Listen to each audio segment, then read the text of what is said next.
Hello, my fellow Americans. Welcome to What's the Context, the podcast where we tear through the propaganda, cut through the misinformation, and get straight to the unfiltered truth. My name is Tommy Folk. I've worked in Congress, spent 2 years organizing in the South Side of Chicago, and served as the body man of Congressman John Jackson, the son of Reverend Jesse Jens. I earned my degree from the University of Chicago in economics, and I'm currently pursuing a master's in political science at the University of Munich. My experience in government, grassroots activism, and academia has shaped the way I see the world. And on this podcast, I bring that perspective to you, the viewers. No spin, no fluff, just raw, unfiltered analysis of the political landscape. Hello, welcome to the Tommy Foley's podcast, where we stand by the truth. Today, I'll just be talking about Reconstruction. I think Reconstruction was probably one of the best times in history America had to really change the trajectory that we find ourselves on. It was the first time that African Americans rose to the highest levels of political power. We had our first black senators, our first black congressmen, and our first black state house representatives and state senators. It was a marvelous time of social mobility for the African Americans. However, it was also marked by one of the lowest points in terms of racial relations in this country. It was the rise of the KKK and the White League, both white supremacist organizations that sought to put down the African American race. Black oppression was on the rise. Why is that? Because I think we need to understand how radical the change was in terms of American history for the freeing of millions of enslaved people. It was the idea of allowing people who you saw routinely as cattle, people to be traded, people to be abused with free reign and with no empathy involved in terms of violating, molesting, or even killing them. Being seen now as equals under the law. A widely radical thing that was done. But as Americans, we know that we are radical people. Our country was founded on the radical principle. And I keep on using the term radical because what other term can you use? We the people. Not the monarch, not we, the aristocracy, we the people. Where all men are created equal. All men. This is a radical idea, especially coming from an age where all men were definitely not seen as equal. I think you have to look at the French Revolution to understand what the dynamics were about we the people. There was no we the people in ancient regime France. It was the third estate, the second estate, the first estate. Third estate, I would say that's probably 99% population. Second estate, that's the clergy, probably 0.5%. Aristocracy, 0.5%. However, the clergy and aristocracy, they owned all the nation's resources. However, the third estate had this radical idea. Since they were the majority of the country, since they were the majority of farmers, the laborers, the workers, the soldiers, the lawyers, and the butchers, the bakers, the majority of everything that involved running the country's economy, they deserve to run the country's political system. A radical idea that the French Revolution was based upon. That the people, the majority, the 99% who ran the economy in terms of the nuts and bolts, deserve to run the political institution.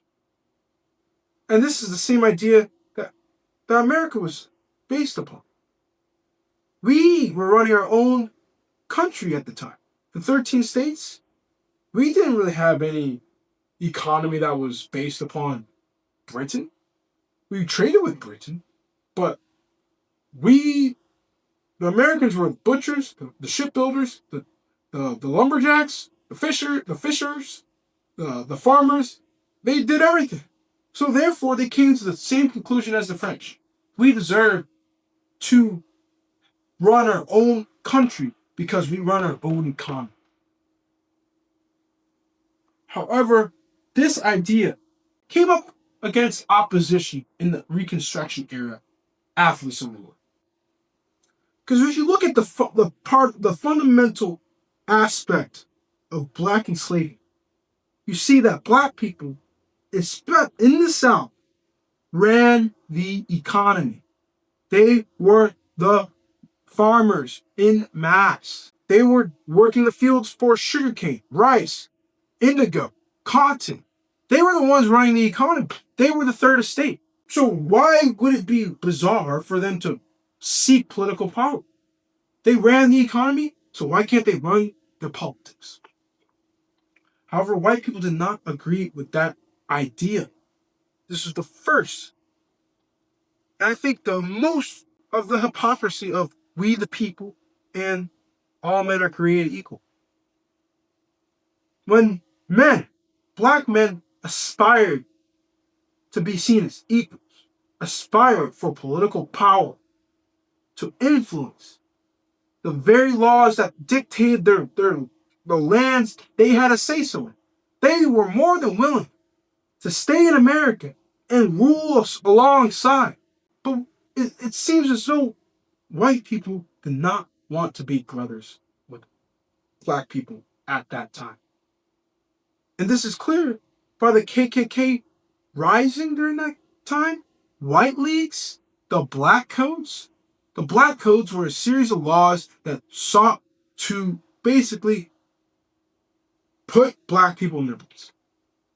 They could not own land, they could not vote, they could not they cannot hold a job, you could not hire black men, you could not hire black women. It was just clear violations of the 13th Amendment. So radical Republicans passed the 14th Amendment. Equal Protections Act. No, sorry, not the Equal Protections Act. Basically, it was the amendment that said that there should be no discrimination for race under the law. It did lead to the black codes being repealed, that the announcement of that amendment by the Republicans in the Congress and Senate. However, Reconstruction came to an end in 1877 with the Compromise of 1877. But there was two presidents, one of them lost. So they made a deal, a compromise. A compromise that probably ruined racial relations for the next 100 years. A president sacrificed 100 years of possible racial progress for 4 years of power. Very surprised. Basically, one of the presidents said, I will concede if you, sir, on your first day of office, pull out the federal troops who are occupying the South. Why were the federal troops? You may ask. Federal troops were there to protect the African Americans from being harassed and potentially murdered and beaten by white people. They were there to make sure that the laws, the 13th and 14th Amendment, were being agreed upon, being followed, being enforced. Was it necessary?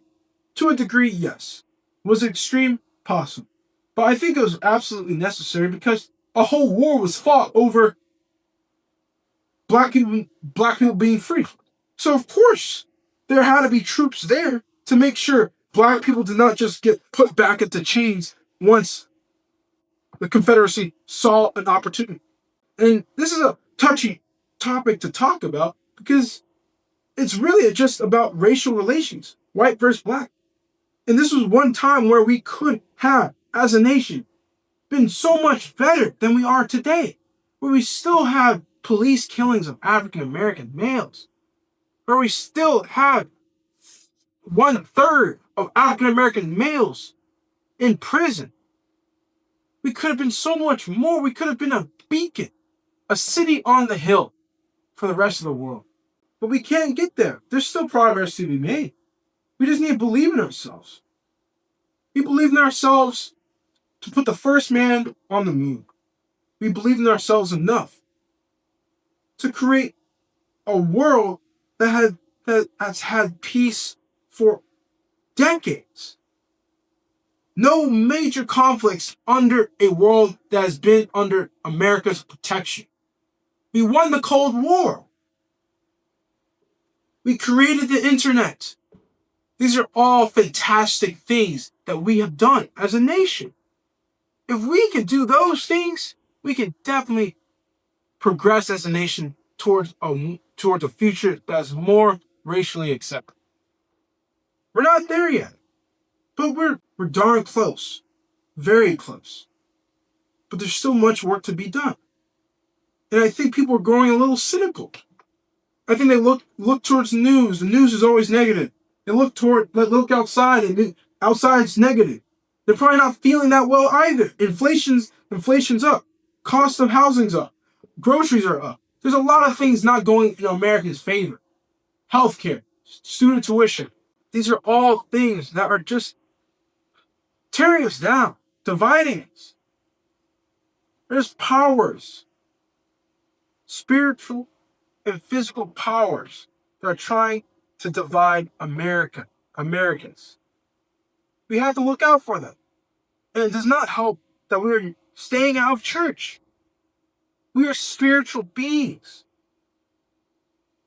I'm not saying that if you're not Christian, that you're a terrible person. I'm just saying you should fill your soul with something good. A lot of people are struggling, especially young people.